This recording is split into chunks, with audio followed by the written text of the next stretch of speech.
जय हिंद। तो समझते हैं एनआईए से डीएलएड परिप्रेक्ष्य में टीपी क्या है, यानी कि ट्रांसफ़र पिटीशन क्या है। ऐसे में यदि वर्तमान समय में बात की जाए तो एनआईए से डीएलएड शिक्षक परिवार जो कि 14 लाख का है, इन्होंने स्पेशली टीपी के तहत यानी कि ट्रांसफ़र पिटीशन के तहत एक बार फिर से एनआईए से डीएलएड मामले की सुनवाई को लेकर या एनआईए से डीएलएड वेल्टी पर सुप्रीम कोर्ट में करने हेतु कमर कस ली है। तो ऐसे में इस छोटी सी वीडियो के माध्यम से समझेंगे कि टीपी क्या है, जो है कि ट्रांसफ़र पिटीशन क्या होता है और इसके तहत किस तरह हम किसी कोर्स को सुप्रीम कोर्ट में या एससी में एक्सेप्ट करा के वेल्टी पे ला सकते हैं या सुनवाई जो है करा सकते हैं। इसी क्रम में कुछ और महत्वपूर्ण बिंदुओं पर चर्चा करेंगे जो आप ही के ग्रुप से लिया गया है। इसके साथ साथ वर्तमान में एनआईए से डीएलएड को लेकर कितनी तैयारियां हो रही हैं ताकि आगामी शिक्षक भर्ती से जो कि अब हमें हाथ धोना न पड़े, उस पर भी बात करेंगे। तो सब मिलाकर ऐसी मजबूत बिंदु, ऐसे महत्वपूर्ण तथ्य जो एनआईए से डीएलएड को और ज़्यादा मजबूती प्रदान करते हैं। मेरा पूरा प्रयास रहता है कि सहज जो है कि शब्दों में आप लोगों तक रखा जाए, आप लोग के समक्ष रखा जाए, ताकि इस तरह की जो भी चीज़ें हैं, वैसे तो आप लोग सब कुछ जानते ही हैं, लेकिन इस तरह के डिस्कशन काफ़ी इंपॉर्टेंट हो जाते हैं वैलिडिटी के दृष्टि से। तो चलिए समझते हैं आखिरकार एनआईए से डीएलएड वैलिडिटी पर टीपी ट्रांसफ़र पिटीशन किस तरह से महत्वपूर्ण रोल अदा कर सकता है। तो सब चलिए तो ओवरऑल समझते हैं कि आखिरकार जो है टीपी होता क्या है, ट्रांसफ़र पिटीशन होता क्या है। तो ट्रांसफ़र पिटीशन को हम सिविल स्थानांतरण याचिका के नाम से जानते हैं और इसके अंतर्गत देखिए होता क्या है। तो देखिए सिविल प्रक्रिया संहिता सीपीसी की धारा 25 के तहत दायर यह याचिका एक सिविल मामले को एक अदालत से दूसरे अदालत में स्थानांतरित करने की मांग करती है।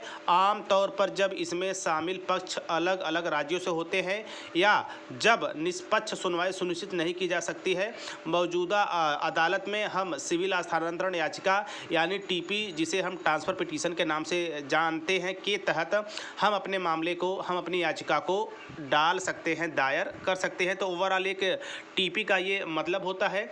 इसी के क्रम में यदि टीपी के महत्व को देखा जाए या ट्रांसफ़र पिटीशन के महत्व को देखा जाए तो अभी हाल ही में आपने देखा होगा कि मध्य प्रदेश में डीएलएड वर्सेस बीएड मामले में भी यही हुआ था। टीपी के ही माध्यम से स्थानांतरण याचिका के माध्यम से ही सुप्रीम कोर्ट में मैटर को एक्सेप्ट कराया गया और फैसला हम सभी के सामने है। इसी क्रम में सबसे महत्वपूर्ण यदि एनआईए से डीएलएड वैलिडिटी पर बात की जाए तो विश्वनाथ सर ने भी इसी जो है कि पॉइंट को चुना है, यानी कि विश्वनाथ जी और टीम एनआईए के मामले को ट्रांसफ़र पिटीशन के माध्यम से एससी में एंट्री करा रहे हैं। खुद जो है कि याचिका पर सुनवाई होगी, जैसा कि अन्य मामलों के जो है कि तहत हम देख सकते हैं, क्योंकि इस तरह के जितने भी मामले होते हैं लगभग हम मान के चलते हैं कि टीपी के तहत सुप्रीम कोर्ट में एससी में मामला एक्सेप्ट हो ही जाता है और सुनवाई भी हो जाती है। तो ऐसे में जो है कि 100% सुनवाई के तहत विश्वनाथ सर ने कमर कस लिया है। एनआईए से डीएलएड सभी राज्यों के सभी अभ्यर्थियों से गुहार भी है कि आप सभी एक बार फिर से जो है कि सहयोग के लिए आगे आए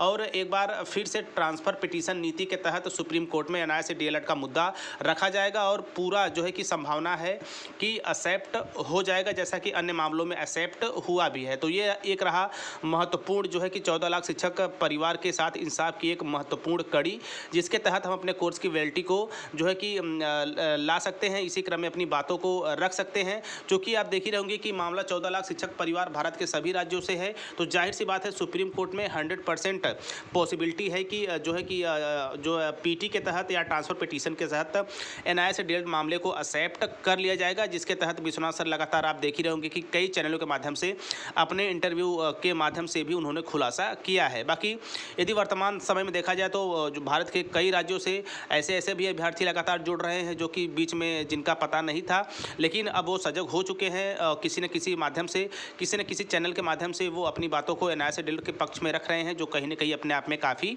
अच्छी बात है। चूँकि कहीं न कहीं एनआईए से डीएलएड की वैलिडिटी में एक कमी ये भी रही है कि यहाँ पे जो है कि एकता का अभाव भी देखा गया है। हालांकि विश्वनाथ सर लगातार आगे बढ़ रहे हैं। इसी क्रम में हमारे उत्तर प्रदेश से भी गजट पर टीम लगातार आगे बढ़ रही है।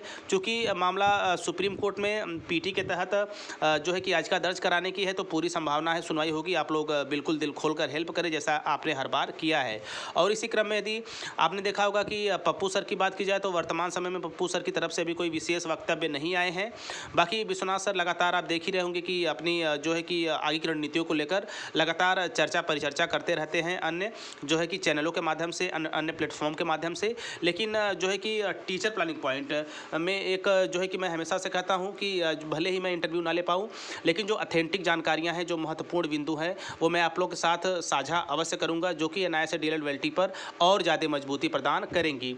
तो चूँकि यह जो है कि अपडेट मैं इसलिए भी दे रहा हूँ क्योंकि पीटी को लेकर जो है स्थानांतरण याचिका को लेकर, ट्रांसफ़र पिटीशन को लेकर कुछ शिक्षक व शिक्षिकाओं के कमेंट में जो है कि कमेंट भी थे कि सर ये क्या होता है। और व्यक्तिगत रूप से भी मैं आपके जो है कि NIS DLED शिक्षक परिवार से जुड़ा हूँ, क्योंकि हमारे यहाँ भी कई जो है कि बड़ी संख्या में अभ्यर्थियों ने इस कोर्स को किया है, तो उनके यहाँ से भी यह महत्वपूर्ण जानकारियाँ होती है जो मैं आप लोगों के साथ वीडियो के माध्यम से ऐड कर देता हूँ। तो ऐसे में देखिए 14 लाख शिक्षक परिवार का जो भविष्य है वो संवर सकता है। वर्तमान समय में हम सभी को पता है कि 11/8/23 का जजमेंट कहीं ना कहीं एक जो है कि काला दिवस के रूप में NIS DLED के इतिहास में छपा है, जिसके मद्देनज़र एक बार फिर से 14 लाख शिक्षक परिवारों ने कमर कसी है और जल्द ही NIS DLED कोर्स पूरी वैलिडिटी के साथ एक बार फिर से टाइम लाइन में होगा। तो ये रहा एससी में स्पेशली विश्वनाथ सर के द्वारा ट्रांसफ़र पिटीशन के तहत NIS DLED के मामले को एक बार फिर से मजबूती की रखने की अपने आप में सबसे बड़ी खबर, सबसे बड़ी अपडेट। और इसी के क्रम में मैं पूरा आशा करता हूं कि 14 लाख शिक्षक परिवार इस बातों के महत्व को समझा भी होगा। इसी के साथ आप अपने विचारों को कमेंट बॉक्स में अवश्य साझा करिए, वहाँ से भी चीज़ों को सीखने का मौका मिलता है। तो ये रहा एक कुछ महत्वपूर्ण बिंदु जो मैंने आप लोगों के साथ ही छोटी सी वीडियो के माध्यम से पीटी के तहत रखने का प्रयास किया। आई होप आप चीज़ों को पॉजिटिव वे में भी लिए होंगे। आगे क्रम में इसी के तहत जो भी महत्वपूर्ण जानकारी आएंगी लगातार मैं टीचर प्लानिंग पॉइंट चैनल के माध्यम से बना रहूँगा। तो मिलते हैं नेक्स्ट वीडियो नेक्स्ट इन्फॉर्मेशन के साथ। तब तक स्वस्थ व्यस्त और मस्त रहिए। जय हिंद, वंदे मातरम।